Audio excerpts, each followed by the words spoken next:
सर्वेभ्यः। अद्य दशगणीवर्गस्य 21 पाठः। अद्य वयं लिट्लकारे प्रथमवर्गस्य धातूनां सर्वेषां रूपाणि कथं भवन्ति, प्रक्रिया पूर्णरीत्या कथं भवति इति पश्यामः। गतवर्गे सामान्यकार्याणि अधीतानि, तेषाम् आधारेण रूपनिर्माणं कथम् इति अद्य पश्यामः। लिट्लकारः परोक्षे लिट् इति सूत्रेण विधीयते।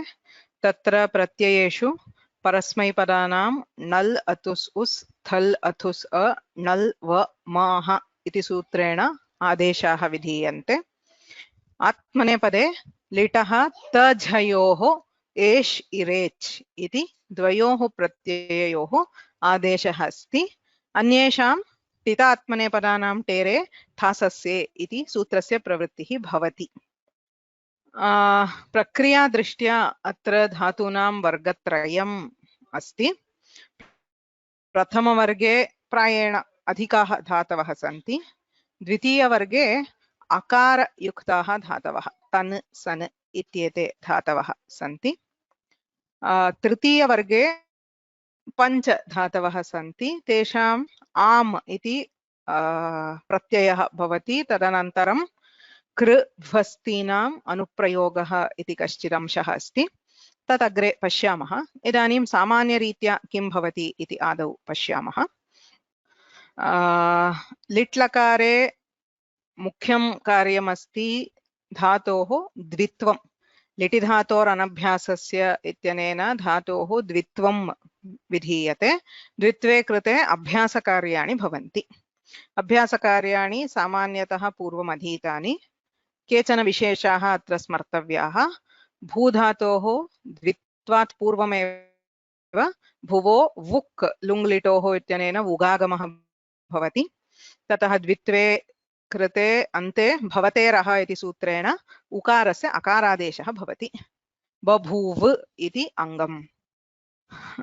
अदधातोः लिट्यन्यतरस्याम् इति सूत्रेण विकल्पेन घस् घस्लादेशः विधीयते। तस्यापि द्वित्वे कृते जघस् इति भवति। हन् धातोः द्वित्वे अनभ्यास हकारस्य अभ्यासात् परस्य हकारस्य अभ्यासाच्च इत्यनेन कुत्वं विधीयते। तेन घकारः जघन् इति अङ्गम्। अन्यानि अभ्यासकार्याणि सामान्यानि एव। द्वितीयः मुख्यः अंशः लिट्लकारे ज्ञातव्यः भवति। Just 1 second. इडागमः। कुत्र अर्धधातुकस्य इड् वलादेः इत्यनेन सामान्यतः वलादिप्रत्ययस्य इडागमः विधीयते। तत्र लिट्लकारस्य विशिष्टनियमाः अस्माभिः ज्ञाताः। कृसृ भृवृ स्तुद्रुसृश्रुवो लिटि इति क्रादिनियमः इत्युच्यते। एतेषाम् अष्टानां धातूनां लिटि इडागमः न भवति। कस्यापि वलादिप्रत्ययस्य इडागमः न भवति। अन्यत्र सूत्रत्रयमस्ति। अचस्तास्वत्थल्यनिटो नित्यम् उपदेशे अत्वतः ऋतो भारद्वाजस्य इति सूत्रत्रयेण तत्र पुनः थलः विषये नियमः उच्यते। धातुः ऋदन्तः अस्ति चेत् थलः इडागमः न भवति, अन्येषां प्रत्ययानां भवति। तद्विहाय अन्ये अचः अन्ते सन्ति चेत् अथवा ह्रस्व अकारः धातौ अस्ति चेत् थलः विकल्पेन इडागमः भवति। भारद्वाजस्य मते भवति, अन्येषां मते न भवति। अन्यत्र इडागमः भवति। धातुः स्वयं सेट् अथवा वेट् अस्ति चेत् अथवा अनिट् धातुः चेदपि एतेषु विशिष्टवर्गेषु न अन्तर्भवति चेत् सर्वेषां वलादिप्रत्ययानाम् इडागमः भवति इति निर्णयः। लिट्लकारे अङ्गकार्याणि। इदानीम् अङ्गं ज्ञातं, प्रत्ययः ज्ञातः। प्रत्ययानाम् आदेशः, कुत्र इडागमः भवति कुत्र न भवति इति सर्वं ज्ञातम्। इदानीम् अङ्गस्य प्रत्ययस्य च योजने किं भवति, अङ्गकार्याणि किं भवन्ति। पित् प्रत्ययाः त्रयः तिप् सिप् मिप् इति। तत्र नल् प्रत्यये नल् इति आदेशे कृते तस्य णित्वात् अचोयणिति अत उपधायाः इति सूत्रद्वयेन वृद्धिः संभवति। धातुः अजन्तश्चेद् अचोयणिति इति अदुपधः ह्रस्वकारः उपधायाम् अस्ति चेत् अत उपधायाः इत्यनेन वृद्धिः भवति नलिपरे। तत्र एकः विशेषः नलुत्तमो वा इति। अनेन सूत्रेण वृद्धिः न विकल्प्यते अपि तु णित्वं विकल्प्यते इति स्मर्तव्यम्। उत्तमपुरुषे यः नल् इति आदेशः सः वा णिद्वत् भवति। सो स्वयं णिद् अस्ति, तस्य णिद्वद्भावः अथवा णित्वं विकल्पेन प्रतिषिध्यते। अतः णित्वम् अस्ति चेत् वृद्धिः भवति, नो चेत् गुणः भवति। गुणः अपि यत्र वृद्धेः सम्भवः नास्ति तत्र सार्वधातुक अर्धधातुकयोः इति वा पुगन्तलघूपधस्य च इति वा गुणः सम्भवति। एतत् सर्वमपि पित्सु प्रत्ययेषु एव। तिप् सिप् मिप्। अपित्सु प्रत्ययेषु असंयोगाल् लिट् कित् इति सूत्रेण प्रत्ययस्य कित्वं विधीयते। तस्मात् ङिति च इति गुणनिषेधः भवति, गुणवृद्धिनिषेधः। गुणः निषिध्यते चेत् वृद्धिः निषिध्यते चेत् अग्रे किं भवति इति द्रष्टव्यम्। वस्तुतः इमानि सूत्राणि अपि पूर्वमेव अधीतानि, स्मारणार्थं पुनः वदामि। यत्र गुणनिषेधः अथवा वृद्धिनिषेधः अस्ति तत्र कानिचन अङ्गकार्याणि सन्ति। अचिष्णुधातुभ्रुवां युवोर् इयङ् उवङौ इति सूत्रेण इवर्णान्त उवर्णान्त धातूनाम् इयङ् उवङ् इति आदेशः भवति अजादौ प्रत्यये। स्मर्तव्यं लिट्लकारे सर्वे प्रत्ययाः अजादिप्रत्ययाः एव, रैट्? दट् इस् सर्वे अपित् प्रत्ययाः अजादिप्रत्ययाः एव, mostly except in the cases where there is idagama nishedha and you have va and ma. अन्यत्र सर्वत्रापि विशिष्य धातुः इवर्णान्तः अथवा उवर्णान्तः अस्ति चेत् other than stu, dru, sru, shru, those four dhatus, sarvatra pratyayah ajadihi eva bhavati. There is no other option because the pratyayas themselves are all ajadis. Ataha tatra iyang uvang adeshah bhavati. Achi shnu dhatu bhruvam yuvoh iyang uvangau. Su su atus shu dhatuh tasya dvitve krite su su it asti. अतुस् प्रत्ययः अपित् अतः किद्वद्भावः गुणः नास्ति तर्हि उव् सुसुवतुस् उकारस्य स्थाने उव् इति आदेशः भवति। उवङ् इत्यत्र अकारः उच्चारणार्थः, ङकारः अन्तादेश साधनार्थः, अतः सुसुव् अतुस् सुसुवतुस् इति रूपं भवति। चिक्री अतुस् अत्रापि ईकारस्य इयङ् इय इति आदेशः चिक्रियतुस् इति भवति। अस्य अपवादत्वेन अन्यत् सूत्रमस्ति एरनेकाचो असंयोगपूर्वस्य। धातोः इकारः तत्र असंयोगपूर्वः अस्ति चेत्, अङ्गम् अनेकाच् असंयोगपूर्वः इकारः अस्ति चेत् तत्र इयङ् आदेशं बाधित्वा यणादेशः भवति। उकारस्य विषये नास्ति, उकारस्य सुप् प्रत्ययेषु एव यण् भवति, तिङ् प्रत्ययेषु सर्वत्र उवङ् एव भवति। इकारस्य विषये चिन्तनीयं, यदि संयोगः नास्ति तदा एरनेकाचो असंयोगपूर्वस्य इत्यनेन यण् भवति। यथा सि सि इत्यस्ति, शु शि इति पञ्चमगणस्य धातु, तत्र सि सि अतुस् इति स्थिते संयोगः नास्ति इत्यतः सिस्यतुस् इति भवति, सिसियतुस् इति न भवति।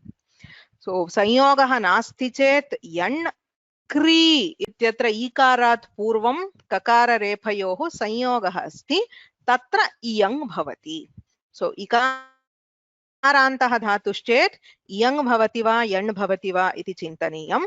धातुः उकारान्तश्चेत् उवङ् एव भवति, यणः प्राप्तिः नास्ति।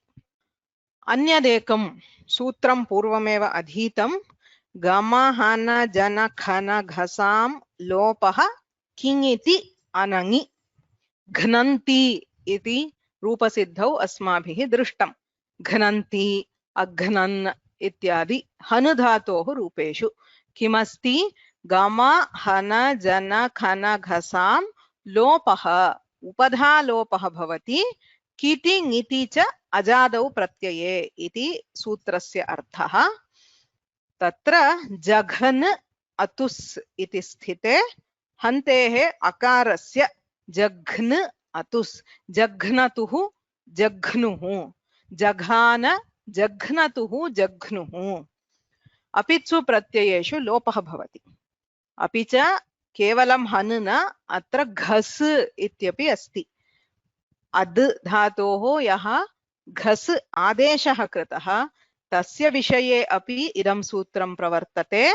तेन जघस् अतुस् इति स्थिते अकारस्य लोपे जघ स् अतुस् इति सिद्ध्यति। गम हन जन खन घसां लोपः किङित्यनङि। अन्यत्रापि जगाम जग्मतुः जग्मुः किमर्थं गम धातोः अकारस्य लोपः। जन धातोः जजान जज्ञतुः अथवा जज्ञे जज्ञाते जज्ञिरे जन धातुः आत्मनेपदी जायते इति तस्य लिट्लकारे जज्ञे जज्ञाते जज्ञिरे सर्वत्र जन जजन इति अङ्गं तत्र अकारस्य रूपे जज्न नकारस्य स्तोश्चुनाश्चुः इत्यनेन श्चुत्वे जज्ञे जज्ञाते जज्ञिरे। एवं सर्वेषां धातूनाम् उपधायाः लोपः भवति अपित्सु प्रत्ययेषु अपित्सु अजादिषु प्रत्ययेषु। अत्र घस् इत्यत्र अल्लोपे कृते किं भवति इति पश्यामः चेत् अत्र एकं नूतनं सूत्रमस्ति शासि वसि घसीनां च। So it is after adesha pratyayoho. Adesha pratyayoho is 57. So a couple of sutras after that. So shatvam vidhiyate sakarasya shatvam. अत्र द्रष्टव्यम् आदेश प्रत्यययोः इत्यनेन किं विधीयते षत्वं कदा विधीयते सकारः प्रत्ययस्य अवयवः अथवा आदेशः भवेत्। स्वयं सकारः एव आदेशः अथवा सकारः प्रत्ययावयवः अस्ति चेत् तेन षत्वं भवति। अत्र घस् इत्यत्र सकारः प्रत्ययावयवः न आदेशः अपि न। घस् इति पूर्णम् आदेशः केवलं सकारः आदेशः न। अतः आदेशप्रत्यययोः इत्यस्य प्रवृत्तिः न भवति।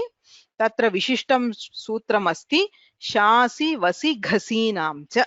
एतेषां त्रयाणाम् अपदान्तस्य सकारस्य मूर्धन्यादेशः इत्युक्ते षकारः भवति। सो जघस् अतुस् सकारस्य षत्वे जघ ष अतुस् घकारस्य खरिच इति चर्त्वे जक्षतुः जघास जक्षतुः जक्षुः इति भवति। तत्र लोपः षत्वम् उभयं विधीयते। एतानि सामान्य अङ्गकार्याणि। इदानीम् एतेषां धातूनां रूपाणि जानीमः। So what we will do is we will try to make groups as per the idagama. Right? So there are three major groups. So bhu, div, siv, ad, ghas. Etesham dhatunam api sarvesham pratyayanam idagamah bhavati. Because bhu, div, siv are set dhatus. Ad dhatoho idatyartivyayateenam ityanena idagamah vidhiyate. घस धातुः तासि नास्ति इत्यतः तस्य इडागम प्रतिषेधः न भवति. So these get it in sarva all pratyayas.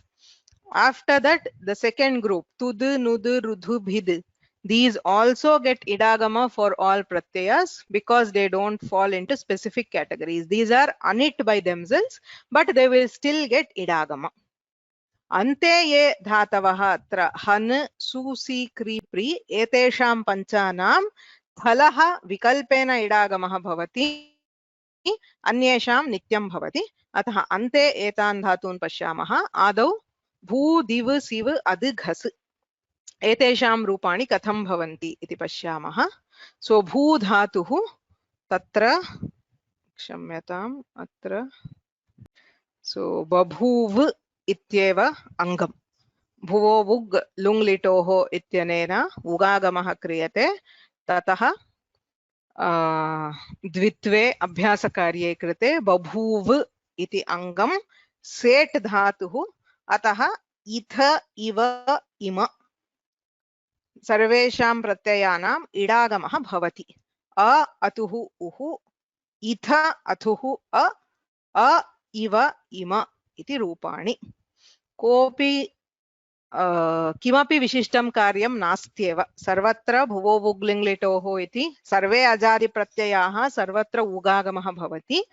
After that it is just joining the अङ्ग and प्रत्यय। बभूव बभूव बभूवतुः बभूवुः बभूविथ बभूवथुः बभूव बभूव बभूविव बभूविम. Nothing, there is no angakarya. You just do the dvitva, then do the pratyayadesha and idagama for the pratyaya and then join. That's all. So purna prakriyam ante pradarshayami babhuva ityasya katham kena kramena lekhaniyam iti kintu kleshah kopi nasti. So dvitiyah dhatuh div dhatuh. Dvitve krite didiv iti bhavati. Angam अयमपि सेट् धातुः. So अ अतुः उः इथ अथुः अ इव इम इति प्रत्ययाः. कः विशेषः अत्र दिदिव इत्यत्र उपधायां ह्रस्व इकारः अस्ति. अतः पुगन्तलघुपधस्य च इत्यनेन गुणः भवति त्रिषु अपि पित्सु प्रत्ययेषु. वृद्धेः प्राप्तिः नास्ति. इट इज नीदर अजन्त नॉर अदुपध. अदुपधानाम् अजन्तानां वा वृद्धेः संभवः अयं नास्ति. अतः अत्र वृद्धिः न भवति. त्रिषु अपि पित् प्रत्ययेषु पुगन्तलघुपधस्य च इत्यनेन गुणः भवति. अन्येषु प्रत्ययेषु किमपि न भवति. सो दिदेव दिदिवतुः दिदिवुः दिदेविथ दिदिवथुः दिदिव दिदेव didiviva didivima. So if this pattern of pit and apit settles into the mind, remembering lit lakara forms is very easy. Astutah prathamam rupam nyayate chet, you should be able to guess all forms without a problem. Only two things need to get set. Idagamaha bhavati va nava iti ekah. द्वितीयः गुणः कुत्र भवति इत्युक्ते तिप् SIP मिप् चेत् झटिति गुणः अथवा वृद्धिः अन्यत्र न भवति इति ज्ञातव्यम्. सो सिव धातोः अपि समानं भवति. सो सिसिव अयमपि लघु इगुपधः. सो अत्रापि पुगन्त लघुपधस्य च इति गुणः भवति पित्सु. अत्र अपरः अंशः आदेशप्रत्यययोः. सि सिव इति स्थिते अयं मध्ये यः सकारः अनभ्यास सकारः तस्य आदेशप्रत्यययोः इत्यनेन षत्वं भवति. कथम्? अयं सकारः आदेशः धात्वादेः शः सः. अस्माभिः पूर्वम् अस्य विषये चर्चा कृता. किमर्थं धात्वादेशः सः इत्यनेन शकारस्य सकारः आनेतव्यः?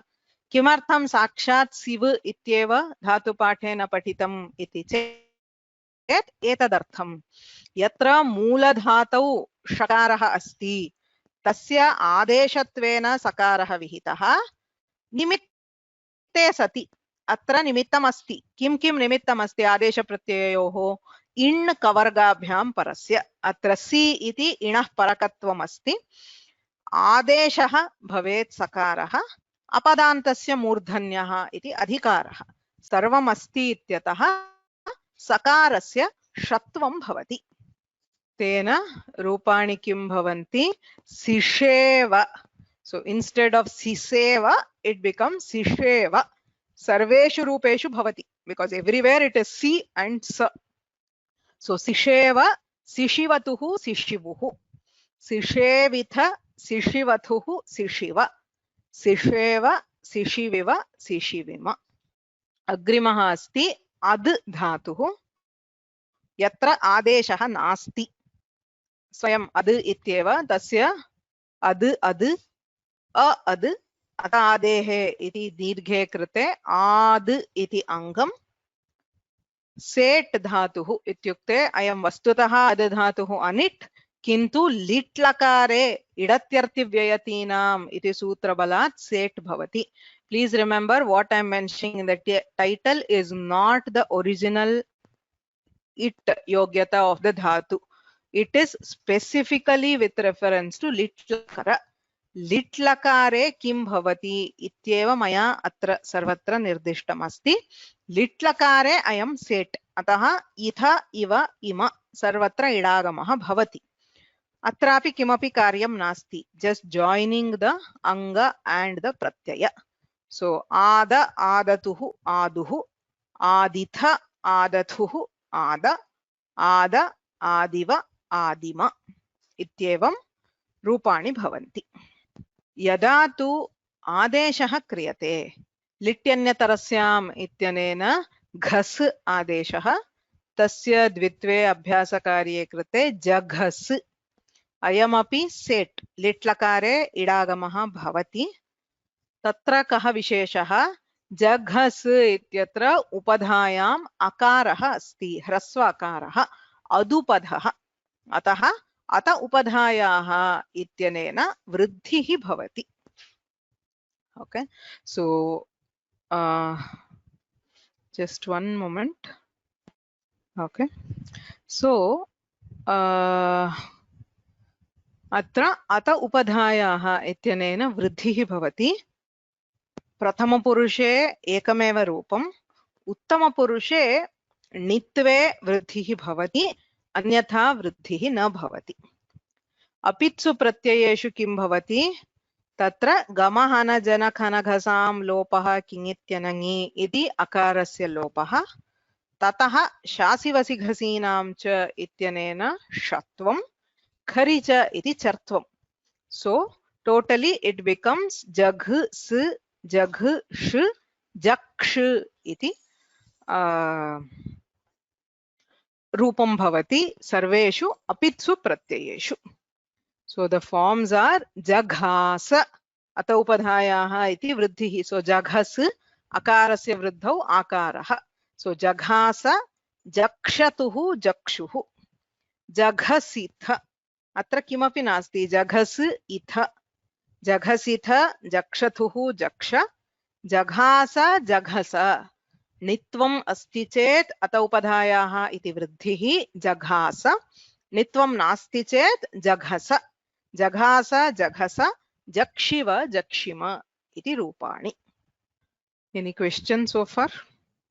So we have completed the first set of dhatus, bhu, div, siv, ad and ghas, which is both ad dhatoh, ghasla deshah, swayam ad dhatuh. Yes. Namaste. This gama hana jana khana ghasam lopah king iti yanangi, it cannot be applied for the pitha pratyayas. Can you just explain that a little bit? Yeah, king iti. The sutra says it is kiting iti pratyaya. So there is the kitva comes only when we have apit, liti asanyogat lit kit. So apit lit eva kit bhavati. Okay. So the pit will not have kit. So therefore we cannot apply that. Okay, thank you. Any prashnaha? So we'll take the second set. Actually very easy because all of them are the same. Tud, nud, rudh, bhid. सर्वत्र किं भवति? एते सर्वे धातवः पुनः लघुपधाः, right? तुतुद्, रुरुद्, बिभिद्, नुनुद् लघुपधाः. पित्सु प्रत्ययेषु पुगन्त लघुपधस्य च इत्यनेन गुणः भवति, अपित्सु प्रत्ययेषु किमपि न भवति, राइट? सो तुतोद, तुतुदतुः, तुतुदुः, तुतोदिथ, तुतुदथुः, तुतुद, तुतोद, तुतुदिव, तुतुदिम. एवं सर्वेषामपि समानं नुनुद्, रुरुद्, बिभिद्. So bibhed, bibhidatuhu, bibhiduhu, bibheditha, bibidhatuhu, bibhida, bibheda, bibhidiva, bibhidima. आत्मनेपदे किमपि नास्ति यतोहि अत्र पित् प्रत्ययाः एव न सन्ति सर्वे कित् प्रत्ययाः सर्वत्र गुणनिषेधः सो तुतुदे तुतुदाते तुतुदिरे तुतुदिशे तुतुदाथे तुतुदिध्वे तुतुदे तुतुदिवहे तुतुदिमहे तत्र से इत्यस्य इडागमः भवति इडागमे कृते आदेशप्रत्यययोः इत्यनेन षत्वम् बिभिदे बिभिदाते बिभिदिरे बिभिदिशे बिभिधा बिभिदाथे बिभिदिध्वे बिभिदे बिभिदिवहे बिभिदिमहे राइट सो एतदपि बहु सरलम् इदानीम् अग्रे किमस्ति थलि वेट् अन्यत्र सेट् अन्ये पञ्चधातवः थलः विकल्पेन इडागमः भवति अतः इथ थ इति रूपद्वयम् अन्येषाम् इव इम आत्मनेपदे अपि इडागमः भवति हन् धातुः जघन् इति अस्य अङ्गम् सो तस्यापि किं भवति अत उपधायाः इत्यनेन वृद्धिः प्रथमपुरुषे नित्यं भवति उत्तमपुरुषे विकल्पेन भवति अपित्सु प्रत्ययेषु गमहनजनखनघसां लोपः इत्यनेन अकारस्य लोपः सो जघान जघ्नतुः जघ्नुः जघनिथ जघन्थ अत्र रूपद्वयम् इडागमस्य विकल्पेन there is no special thing so jaghan itha so when there is no idagama we have jaghan tha tatra नश्चापदान्तस्य झलि अनुस्वारस्य यै परसवर्णः इति कर्तव्यं जघन्थ जघ्नथुः जघ्न जघान जघन सो जघान इत्यत्र वृद्धिः अस्ति जघन इत्यत्र वृद्धिः नास्ति जघ्निव जघ्निम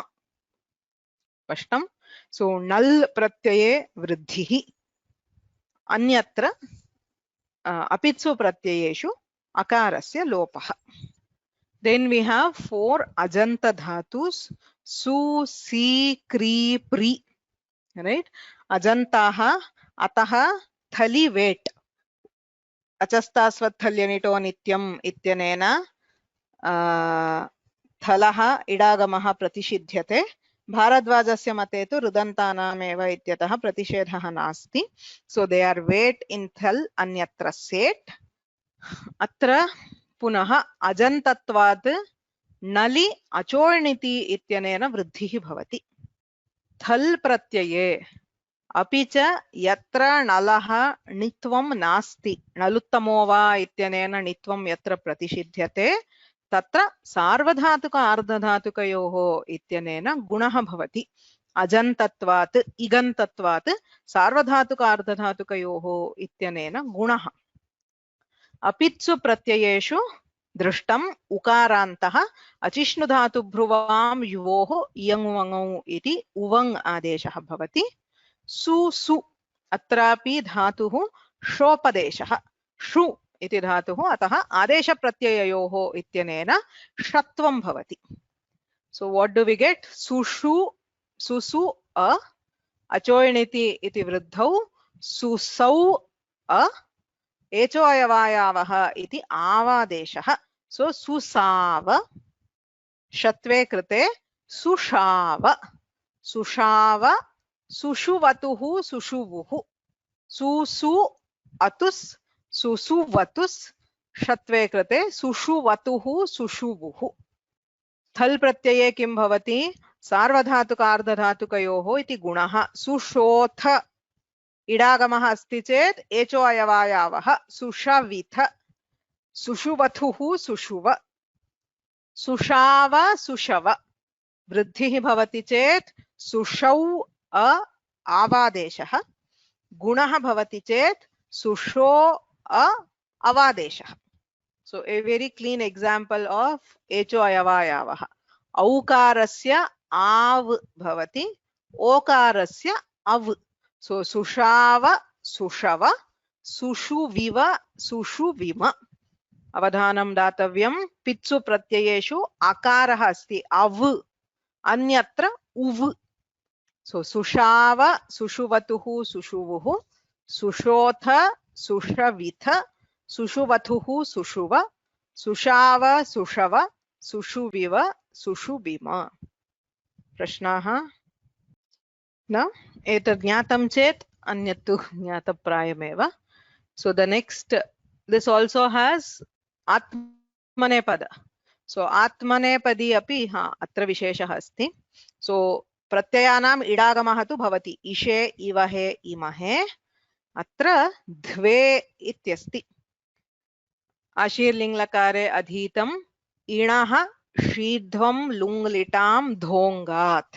So तत्र शीध्वम् इति आसीत्, लुङ् लिट्, लुङ्लकारे लिट्लकारे आशीर्लिङ् शीध्वम् इत्यत्र ध्वमः धकारस्य मूर्धन्य आदेशः भवति। कदा भवति? अङ्गम् इण्णन्तम् अस्ति चेत्। अत्र सुषुव् उवङ् आदेशः क्रियते चेत् वकारः इण्वर्णः, अङ्गम् इण्णन्तम् अस्ति। सो सुषुव् इद्वे विभाषेटः। So इणशीध्वं लुङ्लिटां धोङ्गात् immediately followed by विभाषा इटः।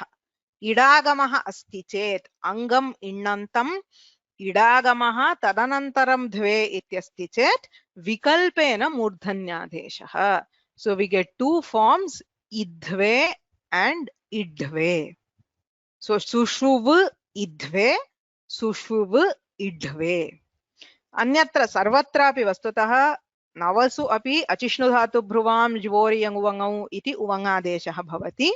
उवङादेशे कृते अत्र विभाषेटः इति विकल्पेन मूर्धन्यादेशः भवति। सो सुषुवे सुषुवाते सुषुविरे सुषुविषे सुषुवाथे सुषुविड्वे सुषुविध्वे रूपद्वयं, सुषुवे सुषुविवहे सुषुविमहे। So परस्मैपदे एव वृद्धिः गुणः. Always it is only tip sip mip. So अन्यत्र द्विवचने बहुवचने उवङ्, आत्मनेपदे सर्वेषु उवङ् भवति। ध्वमः धकारस्य विकल्पेन मूर्धन्यादेशः। So अग्रिमः धातुः सि धातुः। सि सी इति अङ्गम्। अत्रापि अचोइणिति इति वृद्धिः। नलुत्तमो वा यत्र णित्वं नास्ति तत्र गुणः सार्वधातुकार्धधातुकयोः।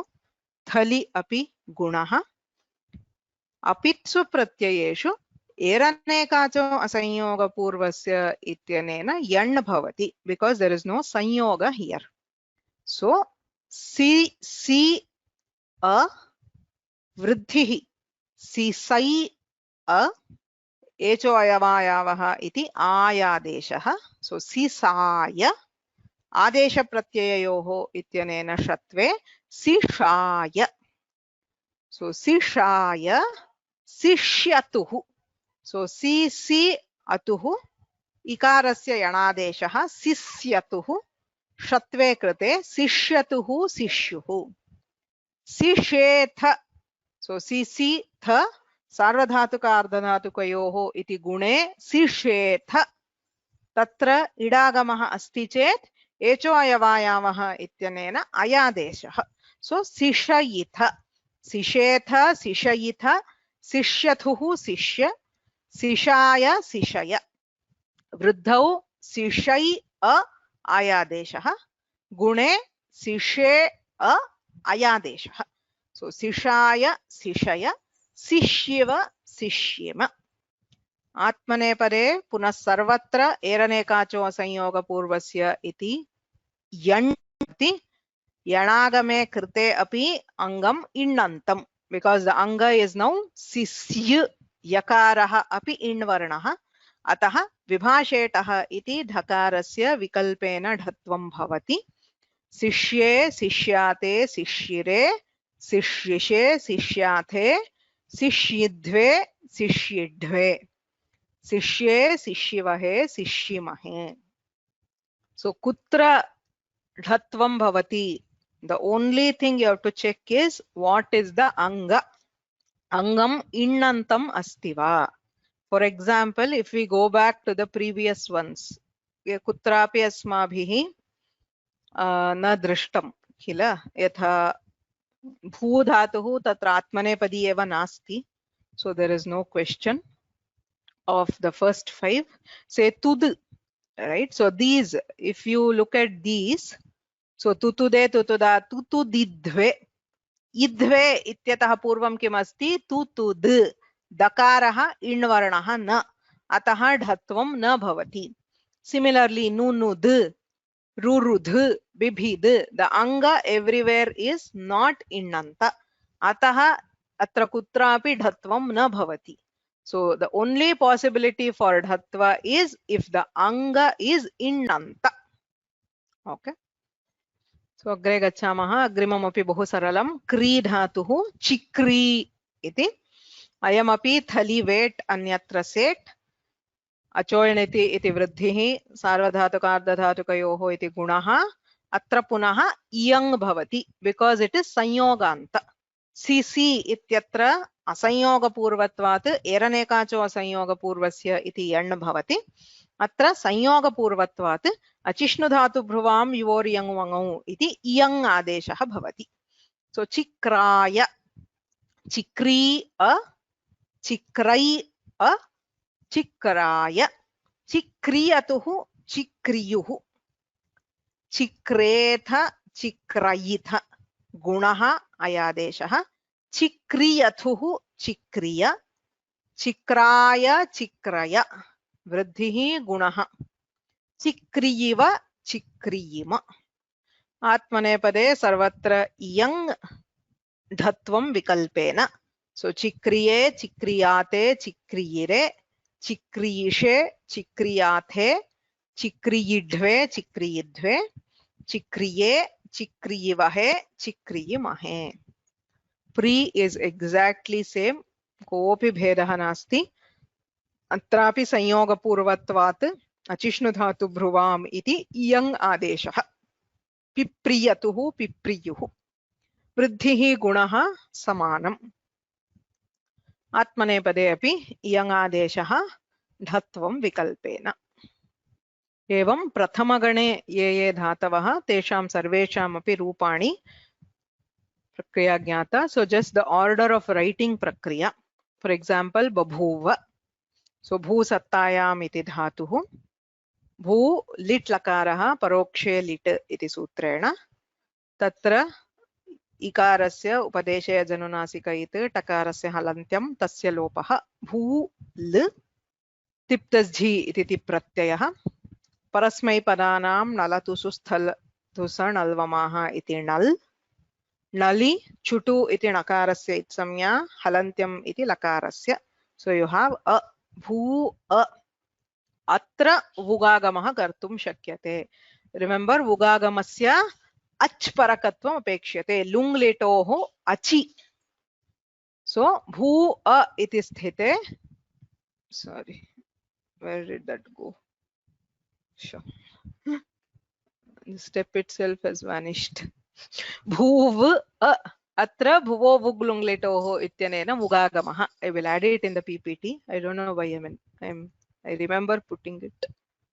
So तदनन्तरं लिटिधातोर् अनभ्यासस्य इत्यनेन द्वित्वं.